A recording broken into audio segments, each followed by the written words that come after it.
Baik, Bapak Ibu sekalian, di sesi ini di mata kuliah Sejarah Pemikiran Ekonomi Islam di jurusan Manajemen Keuangan Syariah S2 ITB Ahmad Dahlan Jakarta. Di hari ini kita akan teruskan di sesi kedua, yaitu tentang tokoh ekonomi Islam Abu Ubaid.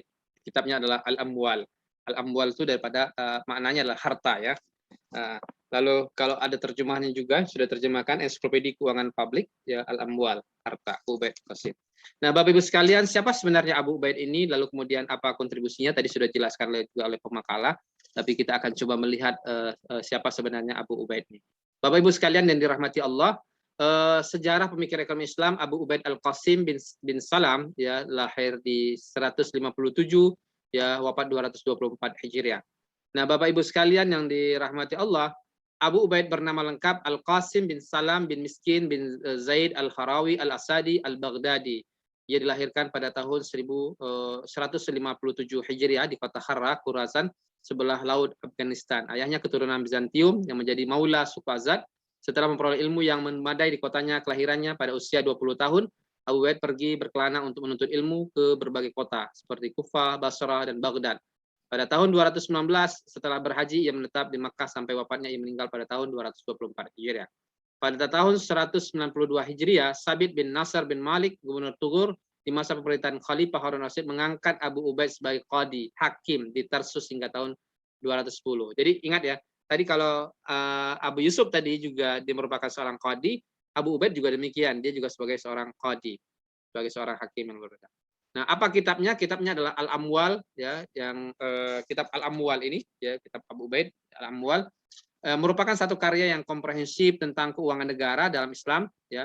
Kita kenal misalnya di Adam Smith punya The Wealth of Nation misalnya tentang kekayaan negara, maka ada sebagian nih tokoh ya mengatakan bahwa boleh jadi Adam Smith terinspirasi oleh kitabnya Abu Ubaid ini.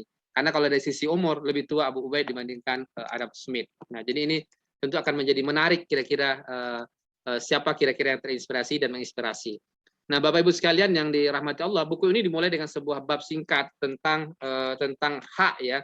Jadi dia bicara tentang hak penguasa atau subjek individu dalam masyarakat dan hak subjek atas penguasa yang kemudian dilanjutkan dengan bab mengenai jenis-jenis harta yang dikelola oleh penguasa untuk kepentingan subjek dan dasar pemikiran yang dibahas dalam kitab Allah serta sunnah.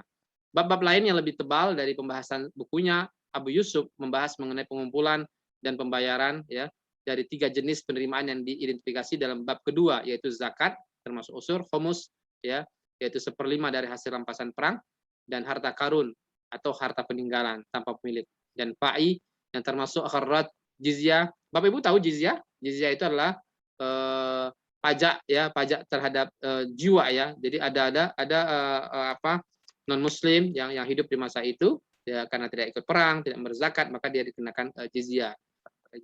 Lalu kemudian dan penerimaan lainnya yang tidak termasuk ke dalam kategori pertama dan kedua seperti penemuan barang-barang yang hilang, rikas, kekayaan yang ditinggalkan tanpa ahli waris dan lainnya.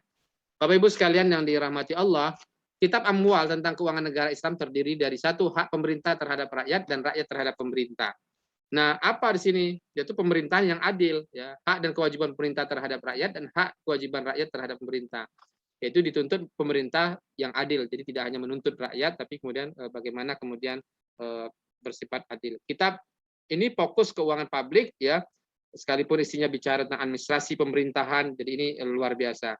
Jadi pada masa Abu Ubaid, pertanian itu merupakan sektor usaha yang paling baik. Jadi di masa Abu Ubaid itu sektor pertanian merupakan sektor yang paling bagus, ya. Nah, karena itu perbaikan sektor pertanian menjadi isu utama, ya, isu utama dan bukan pertumbuhan ekonomi seperti sekarang, ya. Jadi ini luar biasa. Jadi pada saat itu, sehingga kalau kita kaitkan, ya. Untuk menciptakan itu, maka Abu Ubaid mengatakan ada 3 nih, sosio, ya, jadi sosio, politik, dan ekonomi, gitu. Nah, jadi sinilah pada akhirnya terwujudlah sebuah keadilan. Nah, jadi gitu. Jadi keadilan dan kesejahteraan, ya, keadilan dan kesejahteraan. Keadilan itu di mana? Di politik, Pak. Ya kan? Jadi untuk menciptakan sebuah keadilan tempatnya adalah di politik, di parlemen kan. Tapi untuk menciptakan kesejahteraan di mana tempatnya? Di pasar, ya kan? Sehingga dalam Islam itu luar biasa, pasarnya harus dihargai. Jadi terciptanya sebuah keadilan dan kesejahteraan. Nah, ini luar biasa. Nah, Bapak Ibu sekalian yang dirahmati Allah, lalu kemudian jenis harta yang dikelola pemerintah untuk kepentingan rakyat, lalu pengumpulan dan penyaluran dan menyalurkan 3 jenis penerimaan yaitu zakat, 1/5 rampasan perang dan harta peninggalan, lalu fa'i termasuk kharaj dan jizyah, lain-lain seperti penemuan yang hilang, kekayaan yang ditinggalkan ahli waris. Nah, lalu kemudian kaum Badui dan urban ya. Jadi Badui itu tidak memberikan kontribusi lebih banyak ya dari urban, lebih banyak memperoleh pendapatan dari PAI. Nah, Badui masyarakat pegunungan dan pedesaan. Nah, tentu akan sampai hari ini juga akan terjadi dikotomi seperti ini. Nah, lalu kemudian kepemilikan ini menjadi menarik. Jika 3 tahun berturut-turut ya tanah tadi dibiarkan nganggur, maka akan didenda dan dialihkan pemilikannya oleh penguasa. Itu menunjukkan bahwa dalam Islam itu pada dasarnya konsepnya adalah konsep produktivitas. Tidak boleh sesuatu menganggur. Jadi jangan sampai kemudian kekayaan negara itu dimiliki oleh segelintir orang ya, dan itu masya Allah luar biasa, tidak terjadi keadilan. Ini menjadi menarik. Jadi lalu kemudian tidak boleh monopoli, dalam Islam itu tidak boleh monopoli apa di hadis Rasulullah itu, dalam air ya, padang rumput, api ya. Manusia itu berserikat ya dalam 3 hal itu, sehingga tidak boleh itu dimiliki oleh perorangan pada dasarnya, air ya, lalu api, lalu padang rumput, termasuk sektor hajat masyarakat banyak gitu. Lalu pertimbangan kebutuhan ya, lalu artinya 3 kelompok sosioekonomi tadi, ada kaya, ada menengah, ada penerima zakat. Lalu fungsi uang, standar nilai pertukaran, media pertukaran, lalu terakhir adalah distribusi kekayaan secara merata dan adil berdasarkan keadilan fiskal yang telah dibuat. Nah, saya pikir itu ya Bapak Ibu sekalian ya.